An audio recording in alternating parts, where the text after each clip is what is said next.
Parents forced me to join gym because their golden son was getting married and they wanted me to look presentable for his wedding. 1 year later they now claim that it blew up on their faces because apparently I look better than the groom, so now they want me to go back to my old looks. Growing up, I was always the fat kid. From as far back as I can remember, I was bigger than most of the other kids. In kindergarten, while my classmates were just starting to figure out what made them unique, my size had already singled me out, and as I got older, the weight I carried only grew more noticeable. By the time I was in high school, I was undeniably overweight, and my shape and size became a constant reminder that I was different.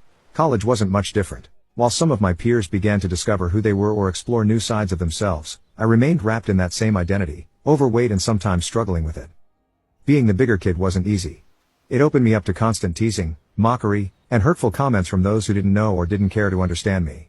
Growing up, I was bullied more than I like to remember. Classmates made fun of me relentlessly, their words chipped away at me, leaving deep insecurities and self-doubt that at times felt impossible to shake. They'd call me names and make rude jokes, and I would often be the punchline. I was always singled out, like I was somehow less deserving of kindness or friendship. I was constantly left out of games, parties, and gatherings. It felt like I was always on the outside, watching everyone else experience the normal ups and downs of childhood and adolescence from a distance I couldn't cross.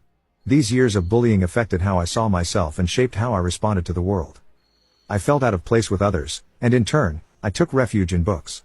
I immersed myself in novels and stories that allowed me to escape the everyday struggles I faced. Books didn't judge me. They didn't look at me with ridicule. I became known as the nerd, and honestly, I didn't mind it nearly as much. Compared to me, my younger brother Brandon was completely the opposite. Just a year younger than me, he was born with this effortless charisma that drew people to him. While I was quieter and more reserved, Brandon thrived in social settings.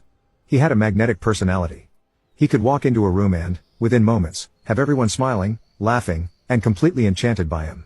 Brandon didn't just make friends easily, he seemed to have an innate ability to get people on his side, almost like he was the sun that people naturally orbited around. And despite our differences, I adored him. I took my role as his big brother seriously, feeling a fierce protectiveness whenever he needed it. When he started attending the same high school as me, I was thrilled. In the beginning, being Brandon's older brother made me feel proud, like I had a special place in his life. But as he got older, things started to change. As Brandon settled into high school and began to form his own identity. Now you can watch the second part by pressing share and more.